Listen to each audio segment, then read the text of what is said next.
Joining us now is the president of the New Israel Fund, academic and former politician and deputy speaker of Israel's parliament, the Knesset, Professor Naomi Chanzan. Professor Chanzan, thank you very much for coming in this morning. It's a pleasure. You spent your career upholding the right of Israel to exist in security and peace. Given that, do you agree with President Obama saying that we should return to the 1967 borders between Israel and the Palestinian territories? Well, I think the basis for any agreement is the 67 border with agreed upon swaps that will reflect the reality of the last 4 decades and some. Yes, obviously.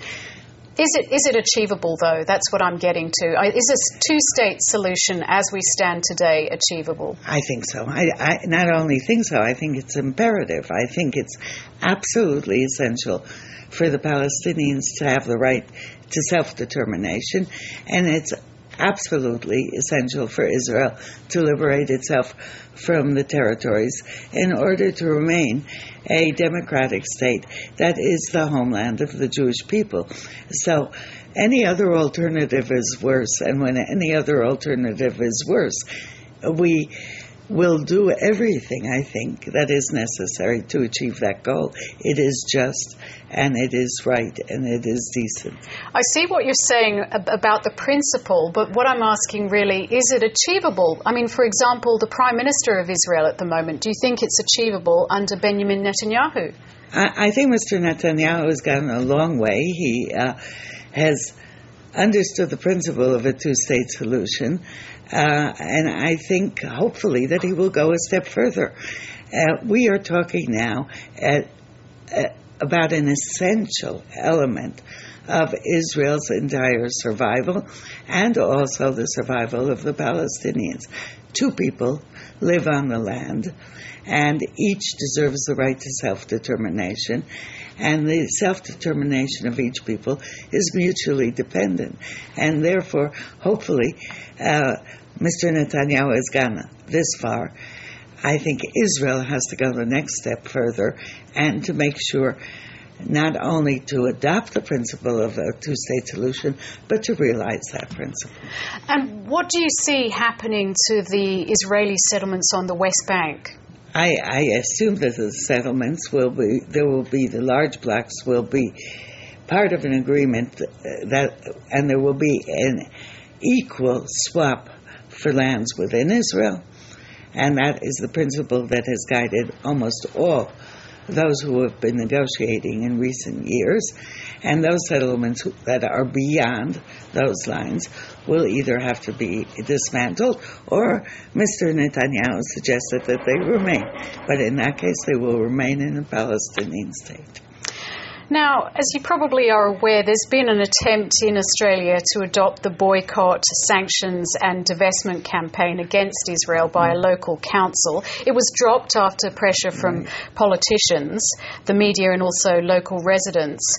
Where do you see this boycott move going? And as someone who would be described, I suppose, as a liberal, perhaps a leftist, what's your advice to councils, particularly local councils, on their activities? Look, I think the boycott, divestment and sanction movement against Israel is totally counterproductive.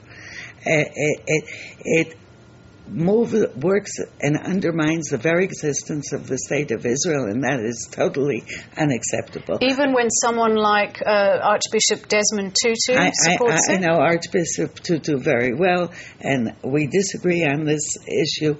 It is counterproductive. It is a diversion. And the most important thing is to keep oneself focused on the immediate and long-range political purpose of the creation of a Palestinian state alongside Israel. This diverts attention and, frankly, weakens progressive forces in Israel, because elements of the BDS movement are simply trying to obliterate Israel. And frankly, I will not give a hand to those who want to bring about my decimation. That's suicidal. I have no tendencies of that sort. Okay, firstly, I want to sort of move into a slightly different area, Right. but describe for us in a nutshell what the New Israel Fund is about. The New Israel Fund is the major jump-starter of progressive civil society in Israel. In the past 30 years, we have started over 800 civil society organizations that deal with human rights, civil rights, religious pluralism, environmental rights, migrant rights, you name it, we're there. To the tune of about $200 million over the last 30 years. Because recently you've been embroiled in a bit of a controversy about money given to Israeli NGOs that provided the bulk of information to the Goldstone report on Gaza.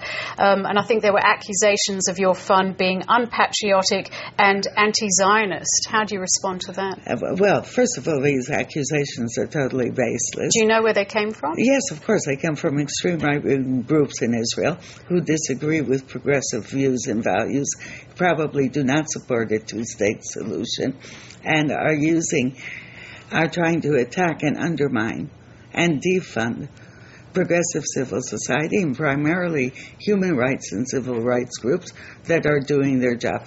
Let me add very quickly that the major sources of the Goldstone report from Israel are official sources. The human rights organizations only provided 1.3% of the data, and they provide the major data for Israeli Defense Forces investigations of problems and difficulties during the conduct of the war. So this is an attempt, and it's a concerted attempt, to narrow and constrict democratic groups within the country, and it deserves to be totally dismissed. Finally, in terms of the debate about Israel going on in Australia and many countries, some people would say that domestic critics, in fact international critics of the Israeli government, are often dismissed as being misguided, anti-Zionist, sometimes even anti-Semitic. Would you agree that the debate is moving in that direction, that any criticism of Israel gets typecast in a way? Much criticism gets typecast. I've been typecast as well.